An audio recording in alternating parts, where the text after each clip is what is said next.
Fala, fã do esporte, do Bola da Vez, tudo jóia? Que prazer imenso tê-lo conosco em mais uma edição do programa de entrevistas dos canais esportivos Disney, no ar desde 1999.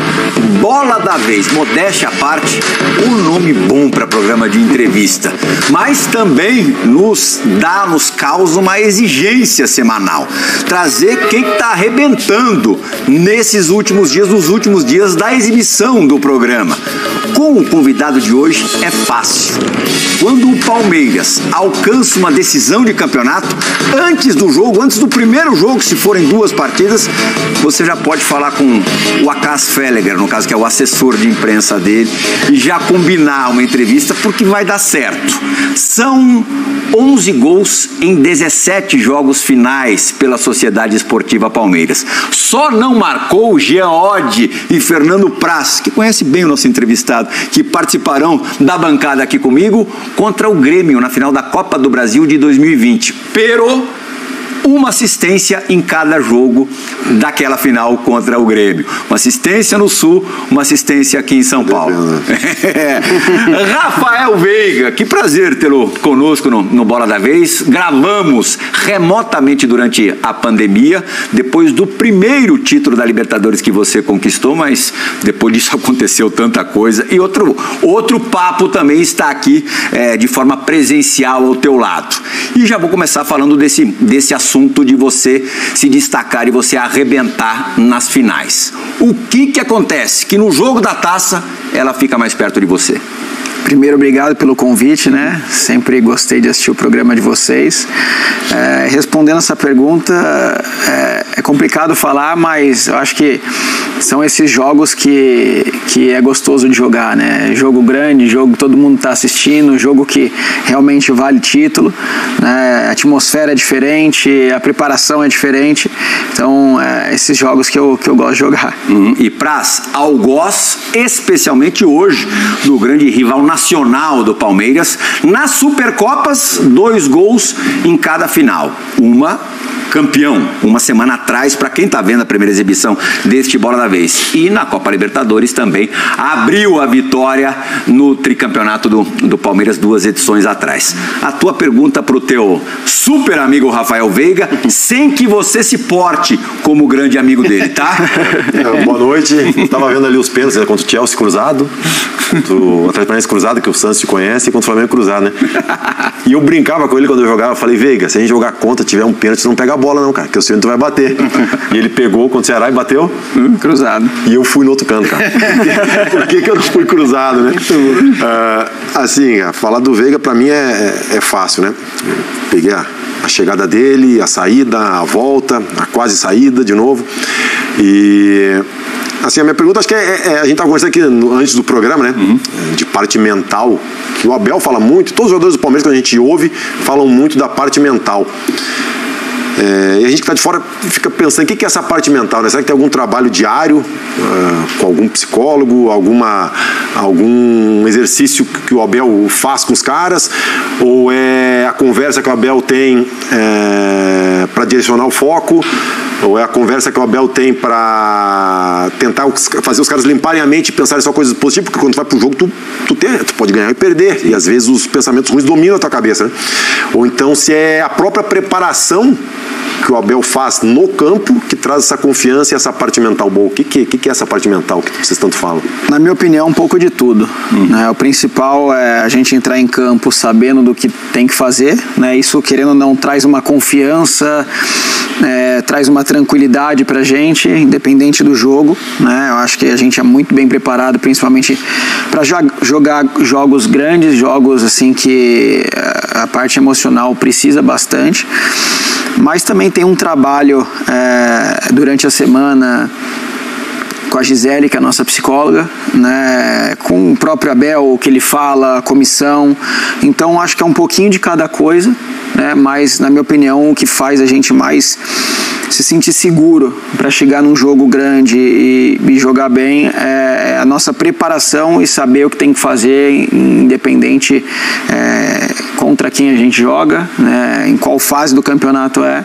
Então a gente só repete no jogo aquilo que a gente já treinou a semana inteira para fazer.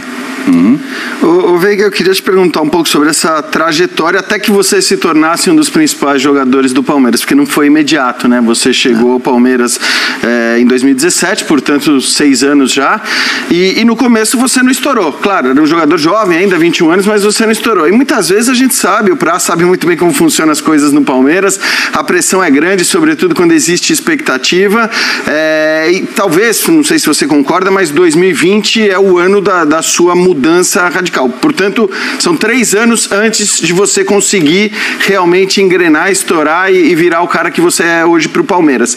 Eu queria saber, primeiro, se nessa trajetória houve algum momento que você pensou que as coisas não fossem andar, que você pensou de repente em desistir, se houve uma persistência sua e o Palmeiras de repente, né, até no momento que te empresta, já imaginava que talvez não fosse contar com você, quer dizer, houve algum momento de risco dessa relação Rafael Veiga e Palmeiras se romper antes de você conseguir virar o que virou? E aí, claro, por quê? O que aconteceu que em 2020 dessa virada? Teve sim alguns momentos, na verdade eu acho que um momento em especial de eu sair do Palmeiras, que foi acho que em final de 2019, que eu não estava jogando tanto, o Praz estava até lá, não estava jogando tanto, não estava sendo muito utilizado, e daí eu acho que outros times começaram a me procurar, a procurar meu empresário, até mesmo o Palmeiras, para eu sair. E por um lado meu, eu não pensava em sair, mas eu pensava na minha carreira, no sentido assim, cara, o que é melhor para mim agora? Mas por outro lado, tinha a questão de, cara, eu não posso sair do Palmeiras deixando essa impressão, né? Sempre sonhei em jogar aqui e não quero sair do Palmeiras desse jeito. Não tinha ganhado ainda, né, nenhum campeonato, não tinha jogado direito, né? Eu falei, cara, eu não, por dentro assim, eu falava, não posso sair assim, né? Você falou de 2000 técnico? No 19 não. 19 era o Filipão no começo? O Filipão, Mano. Tá. Teve outras coisas também. Em 2019 eu tinha um problema no pubis. Então, assim, muitas coisas aconteceram que, né, eu também não consegui jogar. Mas, falando em 2017, quando eu cheguei, eu já falei em outras entrevistas, eu não cheguei preparado para jogar no Palmeiras. A minha carreira em 2016 no Curitiba aconteceu tudo muito rápido. Eu treinava separado, né, eu comecei treinando separado, não fiz pré-temporada, daqui a pouco eu vou pro profissional lá, meio que eles me sobem, mas sabe quando você sente? Que não era um negócio, né? E ali eu falei, cara, eu preciso fazer alguma coisa. Eu fico uns 4 meses, 5 meses só treinando, não jogava, não entrava. Ali eu comecei a falar, cara, será, sabe aquela situação, será que eu vou virar de verdade e tal? E quando eu tive uma oportunidade no Curitiba, eu joguei ali acho que 16 jogos, 20 jogos, não sei, e fui vendido já pro Palmeiras. Então quando eu cheguei ali no Palmeiras em 2017, eu tinha 3 meses de profissional, sendo que os meus 6 meses de 2016 foram totalmente diferentes, assim, treinando separado, o time treinava de manhã, eu treinava de tarde, o time treinava de tarde, eu treinava de manhã. Então eu cheguei no Palmeiras, não estava preparado. Para mim era tudo muito novo. A mesma coisa pra você levar uma criança lá na Disney, sabe? Pô, o time que eu sonhei em jogar, com os jogadores que eu acompanhava, que eu torcia, né? E me coloca lá dentro, cara, com a estrutura daquela. Então pra mim era muito, muito doido, assim. Mas lógico que eu não tava lá também, eu sabia que eu tinha qualidade, né? Mas era muito diferente para mim. E daí eu cheguei, não consegui jogar muito bem, cara, minha questão de força, minha questão, tudo mudou muito para hoje. E daí eu optei por ser emprestado. Mas eu sabia que quando eu fui emprestado, eu tinha responsabilidade assim, pô, eu fui emprestado, eu tenho que jogar bem. Porque ali, se você é emprestado pra SAB e você não vai bem, pra você voltar é mais difícil. Então tinha aquela questão minha assim, cara, eu preciso ir bem. E eu consegui bem, né, em 2018, amadureci muito de 2017 para 2018, volto em 2019 muito diferente, mas ainda não era o que eu acabei me tornando em 2020, né? E o que eu batia na tecla naquela época no Palmeiras era que eu não conseguia fazer, sei lá, 5 jogos seguidos. né? Eu jogava 1, 2 jogos, saía, jogava 3, 1 de titular, 2 reservas, saía. A posição também, né? Tinha muita gente, então assim, e era algo que, pô, por eu querer jogar, me incomodava. Então ali, eu acho que quando chegou 2020, principalmente com a entrada do Andrei, ele me deu ali uma sequência, a primeira sequência acho que eu tive no Palmeiras, jogando de verdade, e aí eu consegui fazer 3 gols, acho, em 5 jogos. O Abel chegou ali, me manteve no time e daí as coisas aconteceram. Aí o resto é história, uma história maravilhosa que te faz hoje estar na seleção de melhores de todos os tempos do Palmeiras, de muito torcedor, muitos torcedores mesmo, não só a galera mais jovem, até a galera da velha guarda, a turma do amendoim mais fervorosa. Se você tivesse jogado fora do país, o que seria equivalente ao que você conseguiu no time do teu coração, no clube do teu coração, a isso? Você está no lugar que você sempre sonhou jogar, como um dos melhores jogadores de todos os tempos e dos mais vencedores de todos os tempos desse local. O que seria proporcional fora do país? Não sei. Tô para falar que nada. É diferente, né? Porque é diferente. Eu tenho um sonho muito grande de jogar na Europa. Você tem esse sonho? Tenho esse sonho, mas eu nunca, quando era pequeno, eu não ia assistir jogo na Europa. Eu ia assistir jogo no Allianz Parque, né, no Parque Antártico. Então, pô, desde criança eu via meu avô falando do Palmeiras, não de nenhum time da Europa.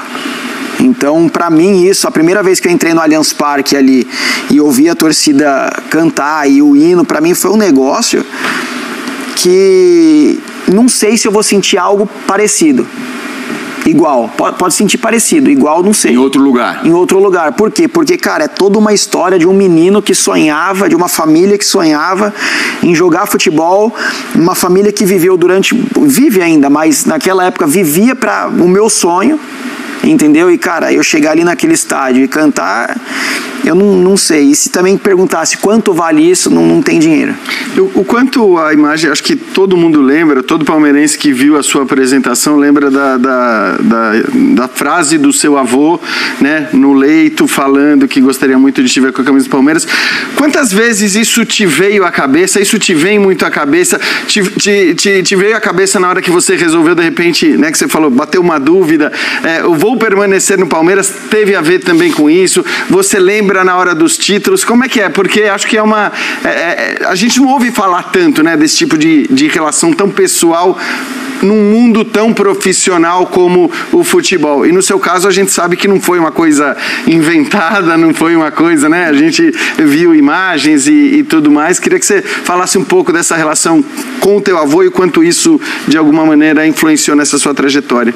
Então, cara, quando eu era pequeno, o povo lá em casa é palmeirense, não é aquele, sabe, eu simpatizo mais com esse time. Não, o povo ia mesmo no estádio, meus amigos, minha família, eles acompanham, entendeu? Isso daí é antes de eu pensar em ser jogador. Então, quando eu vou pra lá, o negócio aflora ainda mais na família. Meus tios, meu pai, meu irmão, sabe? Então, quando aconteceu algumas coisas que me via a oportunidade de sair, eu pensava um pouco nisso, mas tinha também a minha questão assim, cara, eu briguei pra estar aqui. Eu não posso, sabe, eu preciso fazer alguma coisa. E daí você vai pra casa, e se eu fizer isso, e se na hora do jogo eu vou tentar fazer, sabe? Você tenta criar um monte de coisa. Mas a questão do meu voo especificamente, eu lembrei muito forte na primeira Libertadores. Ali muito forte, tanto que vocês procurarem aí, tem um vídeo meu que eu vou pro gol ali, tá todo mundo comemorando e, cara, eu tô chorando compulsivamente, porque é um negócio muito grande, cara.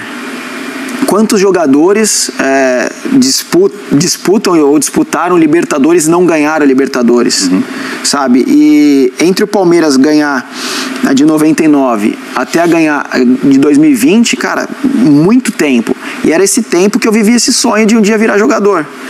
E se lá atrás, eu com 5, 6 anos de idade, falasse assim pra mim, pô, você vai ser o próximo a ganhar Libertadores, eu não sei se eu acreditaria. Entendeu? Então, acho que em todos os títulos eu lembro, todos, dessa questão do que eu vivo, sabe? Às vezes eu tô chegando no clube, assim, eu falo, cara, como é que pode, né? Tipo assim, eu aqui agora, sabe, me tornei tudo isso. E você continua com a mesma fome? Muita, porque, cara, é tipo assim, eu tô jogando o time que eu torcia, velho. Ganhar é viciante? É. E assim, o Plihal, essas que o Veiga, vamos dizer, se traz pra terra, né? Quando tá chegando no CT, olha, pô, como é que eu cheguei aqui? Isso é fundamental, porque assim, a gente entra numa rotina tão maluca do futebol, de jogo, quarto domingo, tu entra num piloto automático e daqui a pouco tu jogar no Palmeiras, tu fazer gol em Libertadores, tu ser campeão, fica tudo normal. Sim, você não e não é normal. Pra tu conseguir isso, não pode ser uma pessoa normal. E aí, às vezes, é nisso que o jogador se perde, né? Então, mas como que acho que você também pode falar, né, Praz? Mas assim, e para manter essa fome, porque quando o Plihal pergunta, você mantém a fome, você fala muito, e a gente vê que é verdade. Porque a gente vê que o Palmeiras, né, continua vencendo títulos importantes. É o Abel isso? Tem alguma coisa no processo do dia a dia que muda de um ano para outro? A gente viu mudanças táticas no time, né? O time jogava de um jeito, joga de outro completamente diferente. Hoje houve uma evolução tática, mas não sei se isso é o suficiente para manter o elenco ligado, né? Tem a parte da comissão, a parte do staff e tudo, mas é muito de cada jogador. Falar pra você que é fácil, né, eu me manter fazendo as mesmas coisas, a mesma rotina pra continuar vencendo, não. Entendeu? Mas é uma luta diária comigo mesmo. Tem dia que eu acordo e pô, eu sou humano. Tem dia que eu acordo e falo, nossa, cara, hoje treinar, mas, pô, já vai tomar banho, na hora do banho já vai falando, dá uns gritos lá e fala, cara, preciso vencer. É a seleção natural, né? Quem porque não faz o meio do futebol vai deixando de lado. Porque as pessoas olham... Pra conseguir jogar nesse nível de futebol, o sacrifício é muito grande, né? Muito. Só que as pessoas não imaginam, né? Não, as pessoas olham, às vezes, nós jogadores e acham que a gente é um super-herói que tá lá, que não sente as coisas. Não, pelo contrário. A gente se cobra, antes de qualquer pessoa cobrar a gente se cobra.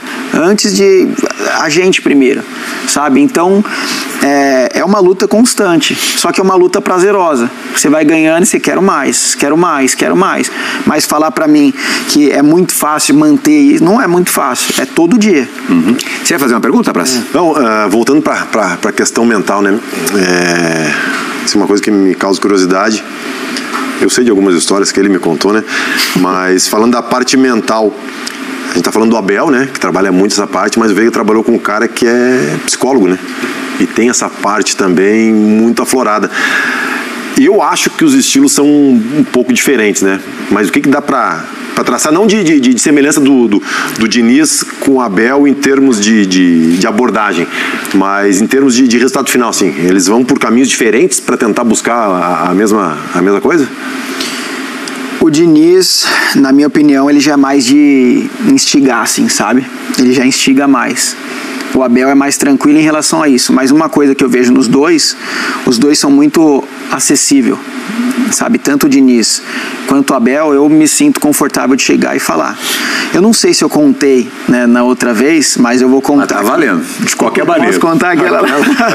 Cara, eu falo porque eu tenho uma relação muito boa com o Diniz. É engraçado, mas me ajudou muito.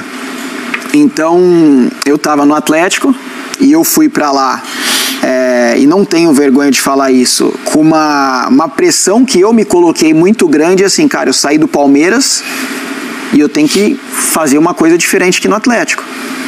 E esse peso, talvez, essa rigidez, essa autocrítica minha tão forte, no fundo me atrapalhava e não deixava eu desfrutar do futebol.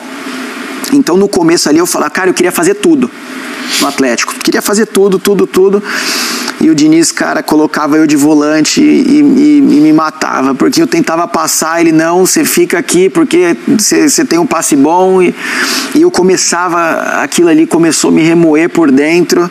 A diferença. E ele viu que estava me fazendo mal. E teve um dia, né, eu meio que discuti com ele, mas eu agradeço muito a ele por ter discutido comigo nesse dia. E ele me colocou, acho que num jogo de lateral, ou ala direito, acho que contra São Paulo. E eu falei, cara, nunca joguei de lateral direito. E os negros fazendo facão pra um lado, pro outro, perdido. E acabou o jogo, eu saí de lá bravo, assim. Aí no outro dia eu treinei, ele foi falar comigo, assim, eu falei, mas saí andando. Quando foi 5:30 da tarde, ele me liga. Falei, cara, o Diniz me ligando, não vou atender. Aí eu atendo lá, passa um pouco. Falei, cara, vou atender. Atendi, ele falou assim, você tá onde? Eu falei, pô, tô em casa. Ele falou assim, vem aqui em casa. Quero falar com você. Eu falei, não, amanhã no treino a gente conversa. Amanhã não quero conversar. Aí ele, não, vem aqui em casa. Eu falei, cara, amanhã no treino a gente conversa. Boca dura você também, meu. Eu tava, mas eu não sou assim, não. E daí eu peguei o carro e fui. Cheguei lá no apartamento dele, ele desceu assim, ele entrou no carro, ele ficou 1 minuto olhando pra mim, não falava nada. Eu falei, cara, o que esse cara tá arrumando comigo? Daí ele falou assim, vai, anda aí, vai reto. Vira à direita, vira à esquerda, vira não sei o quê, vira não sei o quê. Aí chegou num prédio assim, ele falou, desce aí. Eu falei, cara, o que esse cara tá fazendo? Chegou lá, eu olho assim, psicóloga. Me levou na psicóloga. Aí eu entrei na sala assim. Isso que horas? Não, isso daí devia ser umas felizão, né? 7 horas. Não tava feliz, né? Não tava feliz. Na hora que você viu que era psicóloga, doutora Ana, eu não lembro de. Pô, cheguei lá, daí ele entra na sala, a mulher abriu, oi, tudo bem, tudo. Aí ele falou assim, ó, esse daqui é o Rafael, que eu comentei com você mais cedo. Eu vou sair pra deixar vocês tranquilos. Eu falei, tá bom. Aí ela falou assim, então, me diga. Eu falei pra ela, moça, eu não sei o que eu tô fazendo aqui. Ele me trouxe aqui, eu não sei o que eu tô fazendo aqui. Me trouxe aqui. Eu falei, ele é meu técnico, eu briguei com ele ontem e eu não sei o que eu tô fazendo aqui. Aí ela, tá, mas me conta mais. Mas o porquê que você brigou? O porquê que não sei o que? E começou traduzindo. Até hoje eu faço terapia e é a melhor coisa que eu fiz. Sobre pressão. Te convenceu na prática, né? Cara, eu agradeço muito a Diniz. Aí tá sobre abrir a mente, né? O jogador é muito fechado, né, Veiga? O jogador é muito fechado a tudo. E às vezes E a gente pressão. perde muita oportunidade por causa disso. É pressão pra tudo, muita pressão, por exemplo, pra cobrar pênalti, bater um pênalti. Lembro de você dizendo que naquela sequência foram quantos gols seguidos? 22? 24 seguidos. 24 cobranças convertidas seguidamente. Que você dizia que, ao contrário do que as pessoas podiam imaginar, a cada vez que você corria, para que você ajeitava a bola para bater um pênalti, era uma pressão brutal sobre você. Daí você perdeu um contra o Santos, perdeu os 2 contra o São Paulo. Onde que você se sentiu mais pressionado? No primeiro que você voltou a converter ou naquela sequência de gols, de 24 gols? Olha, quando eu errei o do Santos eu fiquei muito tranquilo. E quando eu errei o primeiro contra o São Paulo eu fiquei muito tranquilo. Só que quando vai para os pênaltis contra o São Paulo, falar assim, pô, que eu tava maior confiança igual antes pra bater, não tava. Mas, cara, eu era o batedor do time. E ali na hora a gente tem que pensar. Tinha alguns meninos no campo, né? E pra mim, o meu pensamento ali, o Praz vai entender, se eu não bato e o menino perde, o menino que eu digo são os meninos, não o Gabriel menino. Isso. E os meninos perdem, ele vai falar, pô, mas por que não bateu? Igualzinho a minha situação. Por que não bateu? A tua situação na Copa do Brasil de 15. Igualzinho. Só porque errou um pênalti? E daí eu bati e errei. Só que na hora ali pra mim eu falei, cara, se for pra alguém errar, eu erro, não tem problema. Eu erro. Porque o Diniz também me ensinou uma coisa, a gente quer ser só protagonista do acerto na vida.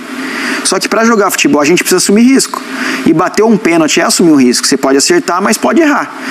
Aí a pessoa fala, tem pessoas que falam assim, pô, mas se eu vou bater eu vou errar.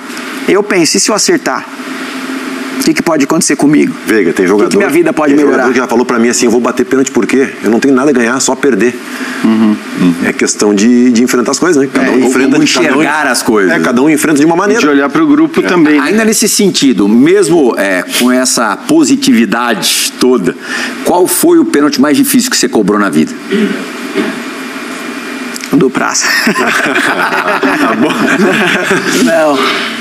teve 2 pênaltis. O do Mundial, que ali foi o nível máximo de pressão pra mim. E eu acho que o primeiro depois, quando eu errei os 3, foi um pouco, mais o do Atlético Mineiro, que era um jogo muito importante. E o Hulk bateu o primeiro, fez e eu abri a disputa. Sim. E, pô, a Libertadores ali foi, acho que do Mundial e esse contra o Atlético Mineiro. Como é que você reage, você especificamente, Veiga? Porque a gente, quando vê um time como o Palmeiras, que ganha tudo, um ano após o outro, vários títulos importantes e tal, aí de repente perde uma disputa nos pênaltis em campeonato estadual e vocês amanhecem com um muro pichado, vocês amanhecem com um torcedor xingando vocês em rede social. E a gente que olha isso de fora já, cara, assim, a gente já fica maluco de olhar esse tipo de reação para um grupo ou para jogadores que estão fazendo tudo tão bem há tanto tempo, né? E essa não compreensão de que o futebol é um jogo que você pode ganhar ou perder. Como é que é a sua relação especificamente com esse tipo de coisa? Você evita ver rede social, você fica pé da vida, você fica maluco, você fica desequilibrado ou não? Você fala, cara, o cara pode falar o que quiser. Como é que é o Veiga especificamente com isso? Isso é uma coisa que o Abel fala muito, que a gente tem que andar no equilíbrio, né? Nem ir lá pra lua quando ganha, achar que é o melhor, e também nem colocar a cara no chão quando perde, né? Eu, particularmente, eu tenho uma identidade e eu sei quem eu sou, independente se eu faço 35 gols ou se eu perco 35 gols. O futebol é uma parte da minha vida, não é a minha vida inteira. Por mais que eu vou fazer de tudo pra sempre estar bem. Só que, pô, se as minhas emoções forem controladas pelo futebol, eu vou viver numa gangorra e quem estiver perto de mim não vai me suportar. Minha família, meus amigos. Então, assim, tudo que eu posso fazer, eu faço durante o meu treino e durante o meu jogo. Eu saio de lá, eu saio com a consciência tranquila, cara, eu fiz meu melhor. Nem sempre o melhor vai ser bom. Nem sempre o melhor vai ser suficiente. Aí você fala, mas você não se importa quando o povo te xinga? Eu não vejo. Nem quando me xinga e eu também procuro não ver, nem quando eu faço um jogo bom. Não dá coceira pra ver? Então? Não gosto, não ver. Mesmo? Pra até cuidar dessa parte. Pra segurar a onda. É pra segurar a onda. A gente vê, porque o Scarpa tá sempre nos stories, rede social e tal. Você, como é que você é com Mas isso? é assim, o Scarpinha, eu conheço, cara, meu amigão, e ele também não gosta de... Quando eu falo ver, é tipo assim, entrar num Twitter e ficar vendo comentário. Fazendo a busca do teu nome ali. Entrar em solicitações de mensagem no Instagram, comentário. Eu mexo no Instagram, eu consigo mexer no Instagram e me blindar do que eu tô vendo e o que eu tô assistindo. E se eu vejo que tá me estressando muito, eu tiro o Instagram. Conseguir fazer essa separação é um feito e tanto. Só que daí vai naquilo de querer vencer. E atleta de ponta? Assim, o Raul, eu falo, o atleta, a gente tá discutindo isso num programa esse dia. Mas o fulano, eu não vou citar o nome, mas o fulano é melhor jogador. Eu perguntei, mas por quê? Tecnicamente ele é muito melhor. Eu falei, tá bom, concordo. Então tá jogando? Não. Porque o jogador é feito do pilar físico, técnico, emocional e mental, cara. Quer dizer, não é. E às vezes a gente dá muita visibilidade pro pilar técnico, claro. Mas, cara, não é. O Lucas sempre brinca comigo a coisa do talentoso. Eu falo, ele é muito talentoso. O que é talentoso? O talento do cara pode ser o de ser disciplinado. É, claro. Eu sou muito talentoso em ser disciplinado. Não, e o uruguaio especificamente, o cara que fica fazendo malabarismo, firulinha, jogando a bola pra cima, tem um valor muito pequeno pra eles, né? Os talentos mais valorizados são outros, né? Eu já vi menino sair do jogo, porque ganhamos de 4-0 o jogo contra o Goiás, lá na Serrinha, pelo Ceará. O menino saiu do jogo, chuteira amarrada, pegou o celular, ele tinha errado um passe num contra-ataque. Os caras descascando ele na internet, ele chorando, cara, chorando. Apagou as redes sociais, sei o que. Nesse ponto. O cara faz isso no intervalo, né? Um jogador profissional. Então, mas hoje eu sou assim, mas nem sempre eu fui assim. Eu já tive momentos que, jogava bem, vou lá ver. Jogava mal, vou lá ver. E isso já daí... atrapalhava. Isso daí, você começa a acreditar naquilo que você tá lendo. A pior besteira é isso. Você começa a realmente acreditar naquilo que você tá lendo. Você acredita que você é o Messi quando você faz um gol e você acha que você é o pior jogador quando você perde um gol. A gente tem algumas perguntas gravadas no Bola da Vez de hoje. Você pode olhar para aquele monitor ali, o da câmera 2 ou da câmera 1. Vocês podem me dizer, da 1 ou da 2? Pode ser da câmera 1 aqui, que fica mais próxima de você. A Alicia Klein, jornalista do UOL e do Sport TV, vai te fazer uma perguntinha. Vamos lá. Olá para todas e todos que estão nos assistindo. Eu quero aproveitar para primeiro parabenizar o Veiga por integrar uma das gerações mais vitoriosas da história do Palmeiras. Você acabou ficando de fora de boa parte da reta final do Campeonato Brasileiro. Você teve Covid, depois a lesão, e viu o Scarpa brilhar muito por conta da sua ausência. Como foi para você viver isso de fora? E se você acredita que em 2023 você já reconquistou esse espaço, começou o ano muito bem, né, como sabemos, e se você prevê um ano muito vitorioso para o Palmeiras também, com um destaque da sua parte. É isso, obrigada, um beijo para todo mundo. No final do ano, eu fiquei muito triste por mim e fiquei muito feliz pelo Scarpa. Por quê? Porque eu e Scarpa, todo mundo sabe, a gente é muito amigo, muito, a gente se fala, e ele viveu coisas parecidas comigo dentro do Palmeiras. O Scarpa já teve um nome pichado, mas no final se tornou o que ele sempre era, só que no final não estava conseguindo ser por causa de 1000 coisas, e eu fiquei triste comigo por não estar ali naquele momento. Então assim, a gente tem que saber lidar com essas duas situações, e uma coisa que o Abel fala, né, que a gente tem que focar a nossa energia naquilo que a gente controla. Eu não podia jogar, não adianta eu ficar me lamentando por não estar jogando, isso aí ia trazer mais ansiedade, não sei, e eu foquei em, vou treinar, já que fim de semana eu não vou viajar, vou ficar mais com a minha família, vou ficar mais com meus amigos, que geralmente não posso ficar. Fui em todos os jogos no Allianz Parque, e assim eu toquei minha vida, e para mim esse processo foi leve, né? Foi um processo leve que fez eu hoje tá muito bem, ter treinado muito bem, ter recuperado muito bem. Então é isso, eu acho que só não voltei antes por conta das férias, senão... Olha, a segunda parte da pergunta, a prévia da Supercopa, a temporada de 23, individualmente falando e coletivamente falando, promete de novo, né? Supercopa? Não, depois de vocês terem ganho a Supercopa, do jeito que foi, já é uma prévia do que pode vir. Sim, o nosso time é muito forte, e se eu falar que ganhar do Flamengo no começo do ano, pra gente não dar uma confiança ainda maior, estaria mentindo.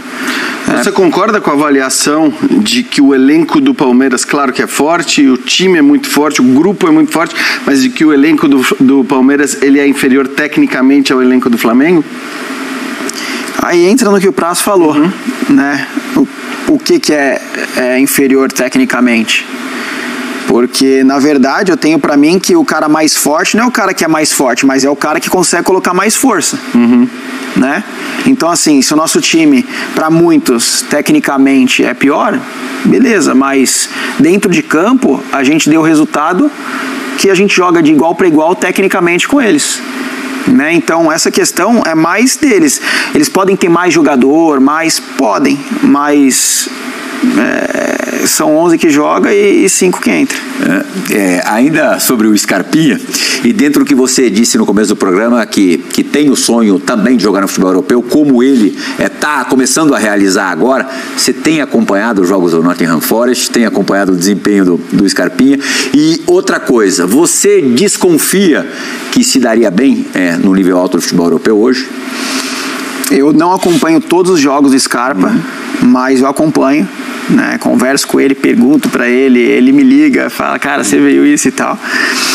E hoje eu acho que eu me daria bem na Europa. Eu acho, porque pra mim eu tô no meu melhor momento, e não falo tecnicamente só, falo fisicamente, falo mentalmente, taticamente. Então eu acho que, lógico, é muito fácil falar daqui sem estar lá, mas por aquilo mas você é um cara que tem conhecimento do futebol europeu, né? Para quem por acaso não sabe, eu acho que a gente contou isso na outra participação do Veiga no Bola da Vez, remoto.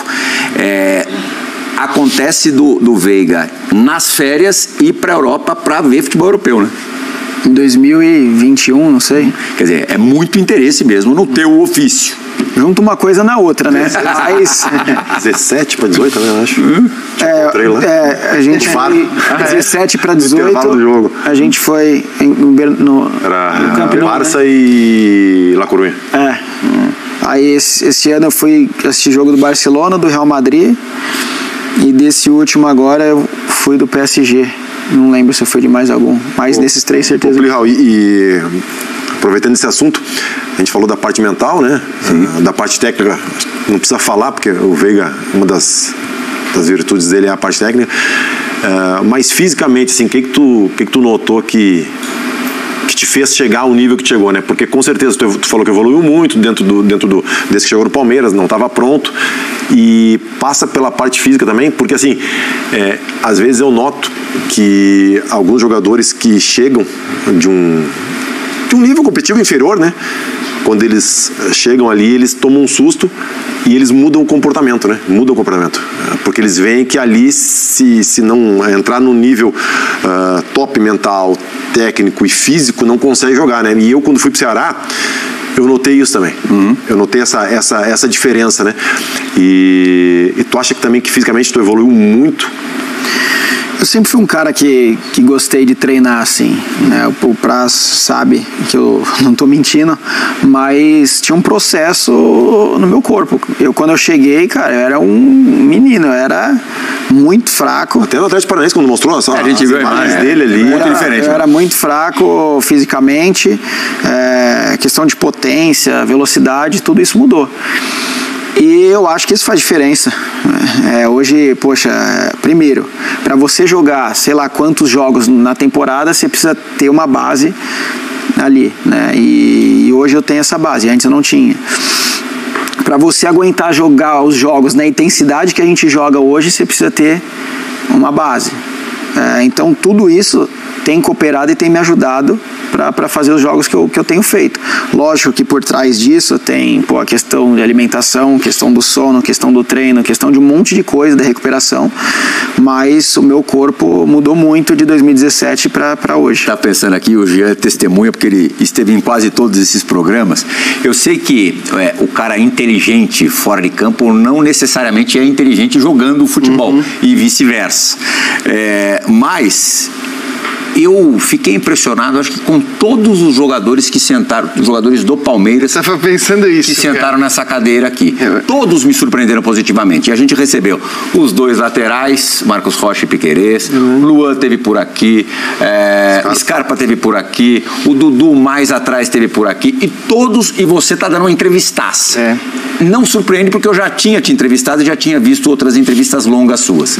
Você acha que essa inteligência aplicada no jogo também faz uma diferença grande? Posso até emendar uma coisa, Plihal, porque eu acho que eu queria perguntar justamente sobre isso. A gente falou de parte física, psicológica, mental, e acho que vai muito no sentido do que o Plihal está falando, que a questão tática não é tradicionalmente uma questão forte no futebol brasileiro.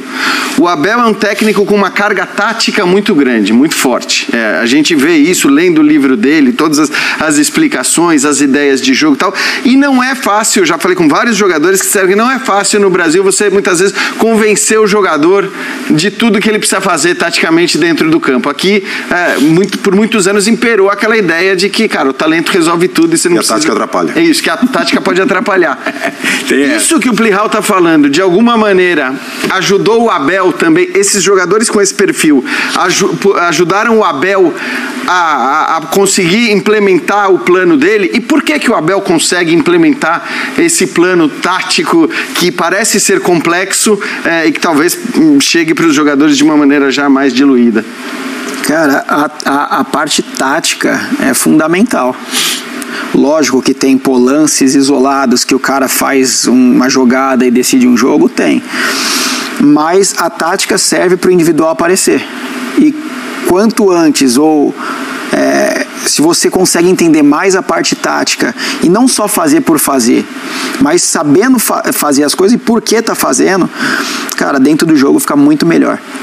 Muito mais fácil para jogar, você entende mais, para mim, na minha opinião, fica mais prazeroso o futebol, você se desgasta menos, então para mim a parte tática e o que o Abel trouxe de tática pra gente nos ajudou muito e nos ajuda muito. né? E dentro disso o individual aparece, porque no final a parte tática é para que em determinados lances, né, o potencial individual de cada um apareça, né? Seja dos pontas, dos meias. Quando eu cheguei, confesso que eu fiz uma base muito boa no Audax, né? E tinha um entendimento bom, mas muitas coisas eu ainda fazia por instinto. E eu sou um cara que eu pergunto muito e questiono muito, né? E falo até pro Abel, né? Quando a gente foi jogar a final da Libertadores em 2021 com o Flamengo.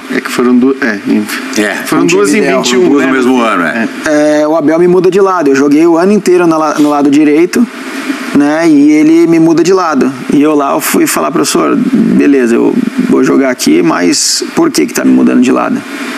Eu quero saber, para na hora do jogo você ter mais facilidade. Ele falou, não, vou mudar de lado, porque vai você e o Scarpa jogar junto. Se o cara apertar o Scarpa, você joga livre. Se apertar o seu, Scarpa joga livre. E daí você vai entendendo. Daí você cara, agora eu sei o porquê que ele está fazendo isso.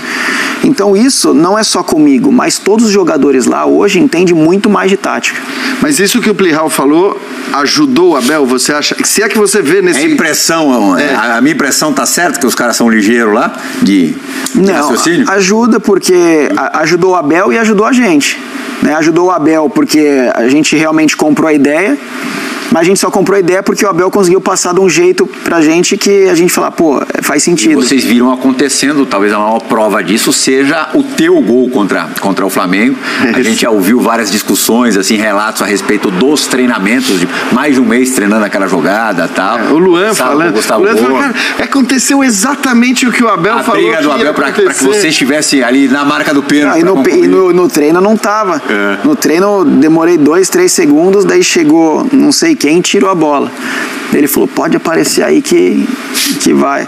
E tipo assim, no jogo, de verdade, teve vários jogos, mas assim, especialmente naquela final contra o Flamengo, eu falava assim, cara, como é que pode?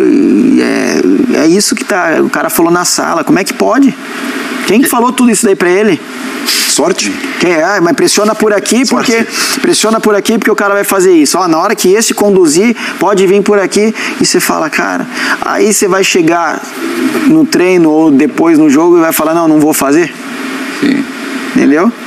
Verdade. Bom, chegou a hora da torcida que canta e vibra participar do Bola da Vez, representada por um condutor de talvez o podcast de palmeirenses mais falado do momento, o Pode Porco. O Gabriel Amorim gravou uma pergunta para você, ficou feliz da vida de ter essa chance de mandar uma pergunta para você. Mais ou menos. Isso aí vai querer um milagre, né? Relacionada à sua relação com o torcedor palmeirense. Você que é palmeirense. Vamos ver. Salve, salve, Veiga, Gabriel do Pode Porco. Eu queria que você falasse um pouco da sinergia entre time e torcida, né? Algo que cresceu bastante desde que o Abel Ferreira chegou ao comando do Palmeiras. E também que você falasse o quanto a torcida é importante nesses momentos decisivos, né, nesses jogos grandes em que o Palmeiras costuma crescer bastante. Queria que você falasse o quanto a torcida também é importante para a parte mental de vocês, da preparação, enfim, e o quanto que a torcida foi importante na Supercopa, fazendo uma comparação com a Supercopa de 2021, né, onde tínhamos pouquíssimos palmeirenses em Brasília, para essa de agora, com mais de 20 mil palmeirenses, o quanto a torcida do Palmeiras fez a diferença para vocês ali em campo para bater o Flamengo. Valeu, tamo junto. Cara, é fundamental, né? Hoje a atmosfera que é criada principalmente no Allianz Parque é algo absurdo. Para mim também, né, com essa evolução nossa, lógico que a torcida acaba também acolhendo mais e vai mais, e teve jogos assim pontuais que todos os jogos eles cantam, mas sabe quando tem jogos que fica marcado? Qual foi a melhor atuação da torcida do Palmeiras que você se lembra? Olha, primeiro Mundial, cara, tinha muita gente lá. E era muita gente cantando, assim, sabe? E tanto na semi contra o Chelsea na final. No último Mundial você tá falando? Tá. Cara, eu me sentia aqui no Brasil. sabe? Desde o aquecimento e tudo mais. Mas agora, pra mim, Rafael, o dia que eu falei assim, cara, igual hoje foi contra o São Paulo na final do Paulista, que ainda tava com uma parada de show ali. E tinha um palco montado, cara, atrás do lado esquerdo. Um barulho. Atrás do vendo pelo palco, telão. Vendo pelo cara, telão. Um barulho. E bola pro escanteio, os caras gritavam e o time... Eu tava atrás do gol, falei, eu cara, tava dentro do campo, loucura. eu tava trabalhando numa outra emissora, eu tava atrás do campo, no escanteio, no gol do primeiro tempo. Não do campo que tava fechado atrás. Cara, mas tipo assim, um barulho, que a gente chegava no gol e o povo começava a gritar e a gente, cara, vamos, sabe, não tinha dor, não tinha cansado, não tinha nada. E a gente precisando fazer 3 gols. Deixa eu só perguntar uma coisinha de torcida que eu acho que eu fiquei com muita curiosidade, Veiga. Na Supercopa, o Gabigol faz o gol e vai lá provocar a torcida do Palmeiras, né? Vai comemorar na frente da torcida do Palmeiras, não vou nem dizer provocar. Ótimo, Jean. E aí, muita gente falou, aí o Veiga deu a resposta. Ele propositalmente foi na torcida do Flamengo, porque a do Palmeiras estava aqui, ele vai na torcida do Flamengo e dá a resposta. Foi uma resposta? Foi. Foi, mas eu acho que isso tem que ter no futebol, dentro de um respeito, né, dentro de um limite, né, eu respeito o Gabigol, às vezes que a gente joga junto, a gente se dá bem, assim, lógico, conversa e tudo mais, tem um respeito, mas eu acho que isso é natural do futebol. Né, a hora que ele faz o gol e tira a camisa, cara... Tá mais no gol, né? Porra. Ele fez o gol, cara, o gol é o momento maior do futebol. E ele fez o gol e tirou a camisa. E por dentro, assim, você fala, caraca, velho. Mas, cara, ele fez o gol, você vai falar o quê? Né? Tanto que eu ali, você vê, eu não vou tirar satisfação com ele. Só que assim, também na hora que eu fizer isso, eu não venho tirar satisfação comigo. Não é nenhuma foto, eu vi um frame, congelaram um frame da transmissão do jogo, que é o ângulo, a sua perspectiva em relação ao torcedor do Flamengo. E eles te mandando vários dedos. Abraço, né? Vem, Veiga. Você consegue enxergar assim? Vem, Veiga, vem pra cá. Sim. Não, as feições, assim. É que hoje Palmeiras e Flamengo tomou uma proporção muito grande, né? Mas igual eu falei, tem que ter essa provocação, essa brincadeira dentro de um limite, dentro de um respeito, até para os torcedores entender que, pô, futebol é uma parada ali dentro de campo, né? Quando a gente estava indo pro estádio para jogar esse jogo, poxa, eu via flamenguista, palmeirense andando junto e para mim, cara, eu fiquei muito feliz com isso. Entendeu? Porque, cara, é um jogo de futebol, não tem que ter briga, não tem que ter morte, não tem que ter essas coisas. Mas a provocação faz parte para deixar o espetáculo ainda mais legal. Eu acho que foi, assim, um componente e tanto a mais nessa final. Foi como os jogadores ali se relacionaram ali, sem um passar do limite do outro. Foi muito legal. Bom, a torcida canta e o Rafael Veiga também canta. A gente vai abrir o próximo bloco ouvindo os dotes artísticos, vendo e ouvindo os dotes artísticos do sertanejo Rafael Veiga. Postagens dele mesmo. É tudo dele. Ai, meu Deus. E a última pergunta será de um cantor de clássicos aí da música internacional, palmeirense fanático. A gente volta já, gente.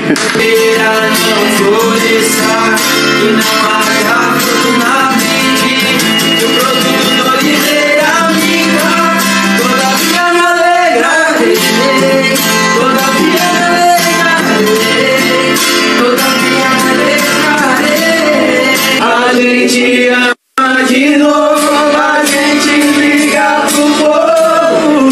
Fala que tá namorando em casa semana que vem. Deixa o povo falar.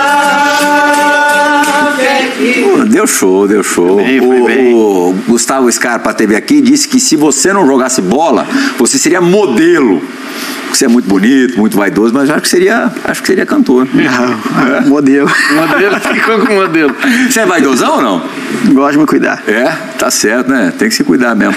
Antes de abrir novamente para perguntas para vocês, um cantor vai te fazer, palmeirense fanático e não por acaso teu fã, vai te fazer uma pergunta boleira, uma pergunta sobre a tua relação com o professor Abel. Vamos lá, Maurício Manieri. Boa noite a todos aí do Bola da Vez, uma honra muito grande poder participar do programa. Bom, primeiro quero dizer a você, Rafael, que eu sou teu fã, tá? Acompanho você desde o começo da tua carreira no Palmeiras, né?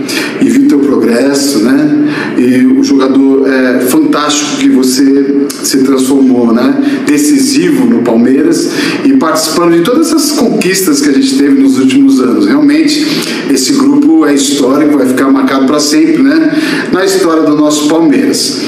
Eu queria te fazer uma pergunta. Você teve um crescimento muito grande no teu futebol, né? E a gente até imaginou que você poderia estar na Copa do Mundo, né? Apesar que você teve a contusão e tal. Mas eu queria saber o seguinte, esse teu crescimento do teu futebol deve-se muito ao Abel Ferreira, a vinda, né, do Abel Ferreira para o Palmeiras, ou foi algo natural que você realmente achava que ia acontecer, o desenvolvimento normal do teu futebol? Esses gols que você faz são muito clássicos, tá? Por isso eu te espero lá no meu espetáculo e todos vocês também do Bola da Vez. Um grande abraço, fiquem com Deus. Tive outro dia no show dele com o John Secada, que é da nossa época, um pouco distante da geração do Fernando Praz. Mas assim, coisa de 6 meses. Quanto que tem do dedo do Abel? Tem muita coisa.